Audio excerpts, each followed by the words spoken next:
Mübarizəsinin yolu ucsuz-bucaqsız dağların qoynundan əsrlərin sirlərinin, əcdadların xatirələrini və torpağın ölməz hikmətini özündə cəmləşdirən Günəşliyə adlı kiçik bir kənd yerləşirdi.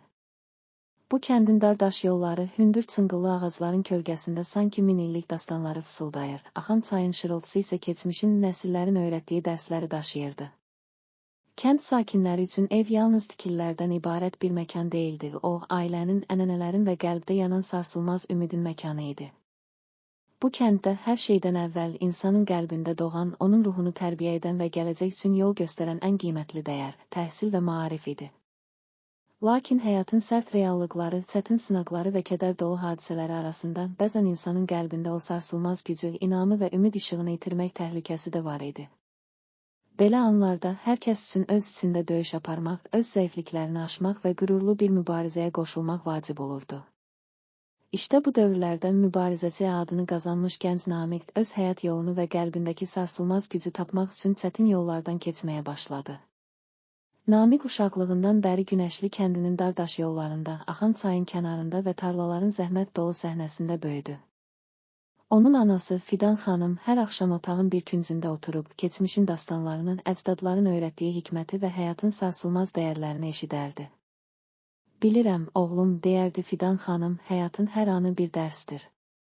Hər çətinlik, hər itki sənə əsl gücü, ürəyindəki sarsılmaz inamı və sevgi işığını tapmaqda kömək edəcək.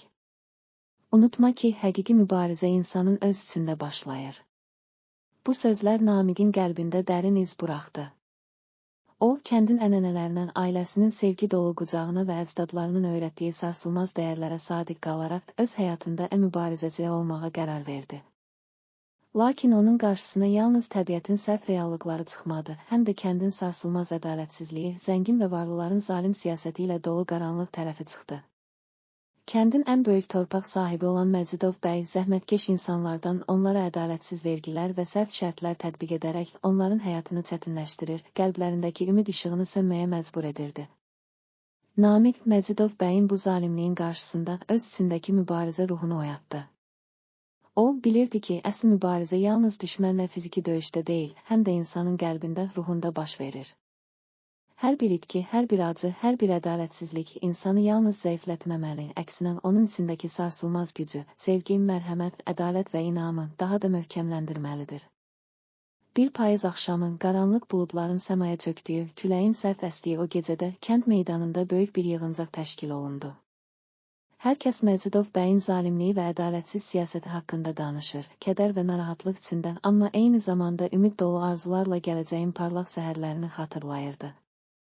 O gecə Namiq meydanda ayağa qalxdı və səmimi, amma qətiyyətlə belə dedi: "Əziz kəndlilərim, həyatın hər anı bizə bir dərs verir. Biz bu torpağın övladları olaraq yalnız bolluqda, zənginlikdə yox, həm də çətinliklərdə, acıda və kədərdə böyüyürük. Məcidov bəyin zalimliyinə qarşı mübarizəmiz yalnız maddi zənginliklə deyil, qəlbimizdə yanan, əcdadlarımızın bizə öyrətdiyi ədalət, sevgi və mərhəmətlə ölçülür.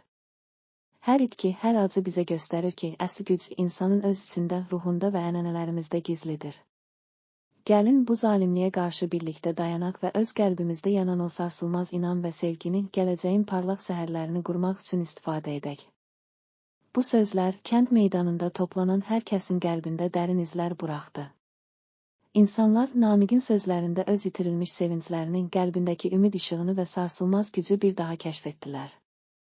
Məcidov bəyin ədalətsiz siyasəti kənd sakinlərinin birliyinə və sarsılmaz inamına qarşı, sanki əcdadların uzun illik hikmətinə qarşı zəiflədi. Kəndin gəncləri Namiqin rəhbərliyi altında torpağın zəhmət dolu sirlərini və evin, ailənin, ənənələrin dərin dəyərlərini qorumağa başladılar. Günlər keçdikcə Namiqin mübarizəsi yalnız kəndin zalim siyasətinə qarşı fiziki və mənəvi döyüş deyildi, o, insanın öz içində, ruhunda və qəlbindəki zəifliklərlə, kədərlə və acılarla necə baş etdiyini, onlardan necə güc tapdığını da göstərirdi. O, tarlalarda, dar daş yollarında və axan çayın sırıltısında hər bir damla terin və hər bir yorğun addımın arxasında insanın qəlbində yanan sarsılmaz inam və sevginin işığını tapdığını dərk edirdi. Kəndin yaşlıları Məcidov bəyin zalimliyinə qarşı olan bu mübarizənin yalnız bir itki və məğlubiyyət deyil, əslində insanın qəlbində doğan sarsılmaz gücün, sevginin, mərhəmətin və ədalətin təcəssümü olduğunu bildirirdilər. Hər axşam, gün batarkən meşələrin sükut dolu kölgəsi və axan çayın incə səsi arasından insanlar keçmişin acı dərslərini, itirilmiş ümidləri və gələcəyin parlaq işığını bir araya gətirən dərin düşüncələr içində olurdu. Namiq, kənddəki bu sarsılmaz ruhu daha da inkişaf etdirmək üçün mübarizəsinin yolu ən seçdi. O, yalnız öz düşmənləri, Məcidov bəyin zalimliyi və ədalətsiz siyasəti ilə deyil, həm də öz içindəki zəiflik, kədər və acı ilə mübarizə apardı. Hər bir məğlubiyyət, hər bir itki onun qəlbində yeni bir ümid, yeni bir güc doğurdu. O, hər dəfə yorulduqca evinin divarlarında asılmış köhnə şəkillərə, nəsillərin yazdığı məktublara baxır, əcdadlarının öyrətdiyi hikməti yenidən xatırlayırdı.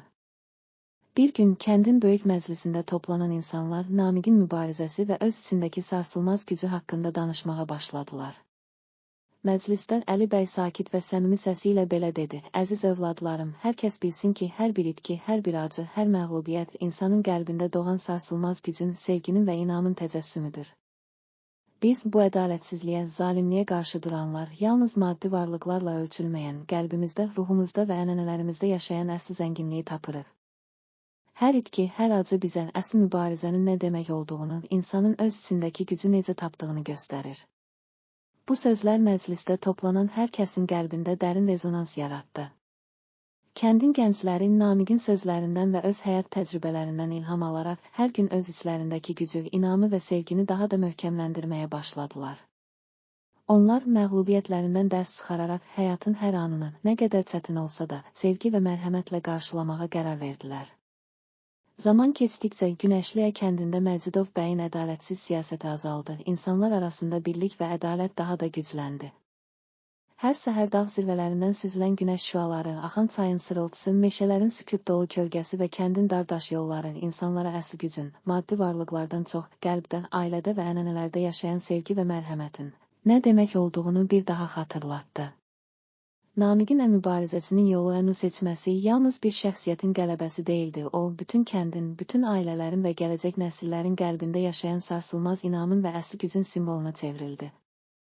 Hər kəs bu hekayəni ürəklərində daşıyaraq həyatın ən çətin anlarını belə sevgi, mərhəmət və sarsılmaz inamla aşmağı öyrəndi. Kəndin hər küncündə, hər evin divarında və dardaş yollarında Məcidov bəyin zalim siyasətinə qarşı duranların səsi, insanın qəlbindəki sarsılmaz gücün, sevginin və ümidin əbədi izləri qaldı. Bu dastan Tolstoyun əsərlərindəki kimi insanın zəifliklərini aşan, hər bir məğlubiyyətdən sonra doğan sarsılmaz gücü, sevgi və inamı ortaya qoyan, dərin mənəvi zənginliyi və insan ruhunun sərhədsiz gücünü təcəssüm etdirən bir hekayə kimi nəsillərin qəlbində əbədi olaraq yaşayırdı. Hər kəs bu hekayəni ürəklərində daşıyaraq həyatın hər anının, acı ilə şirin, kədər ilə ümidin, sarsılmaz inam və sevgi ilə qarşılamağı öyrəndi və bu dərin dərsləri gələcək nəsillərə miras qoydu. Beləliklə, düşmənlərlə mübarizə adını verdiyimiz bu dastan yalnız Məcidov bəyin zalimliyinə qarşı verilən fiziki və mənəvi döyüşün deyil, həm də insanın öz içindəki zəifliklərə, acılara və məğlubiyyətlərə qarşı doğan sarsılmaz gücün, sevgi, mərhəmət, inam və ədalətin təcəssümü idi. Günəşli kəndinin dardaş yollarında, meşələrin sükut dolu kölgəsində və axan çayın sırıltısında yaşayan hər kəs bu dastanı ürəklərində daşıyaraq həyatın ən çətin anlarını belə sevgi və mərhəmətlə, sarsılmaz inamla aşmağı öyrəndi və bu dərin dərsləri gələcək nəsillərə miras qoydu. Hər kəs bu hekayəni oxuduqca keçmişin acı xatirələrinin, məğlubiyyətlərin gətirdiyi dərsləri və hər çətinliyin arxasından doğan parlaq ümid işığını öz qəlbində hiss etdi. O sarsılmaz inam və sevgi yalnız maddi zənginliklə deyil, insanın qəlbindən, ailəsində və ənənələrində yaşayan əsl gücün ölçüsüdür.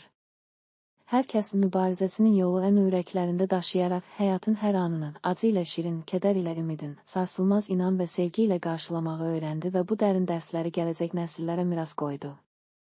Beləliklə, Düşmənlərlə mübarizə adlı bu hekayə Tolstoyun geniş ürəklə yazdığı kimi insanın zəifliklərini aşan, hər məğlubiyyətdən sonra doğan sarsılmaz gücü, sevgi və mərhəməti ortaya qoyan bir dastan olaraq, Günəşli kəndinin dardaş yollarında, meşələrin sükut dolu kölgəsində və axan çayın melodiyasında əbədi olaraq yaşadı. Hər kəs bu hekayəni ürəklərində daşıyaraq həyatın ən çətin anlarında belə içində yanan o sarsılmaz gücü tapdı və bu dərin dərsləri öz ömürlərinə tətbiq edərək gələcəyin parlaq səhərlərini qura bildi.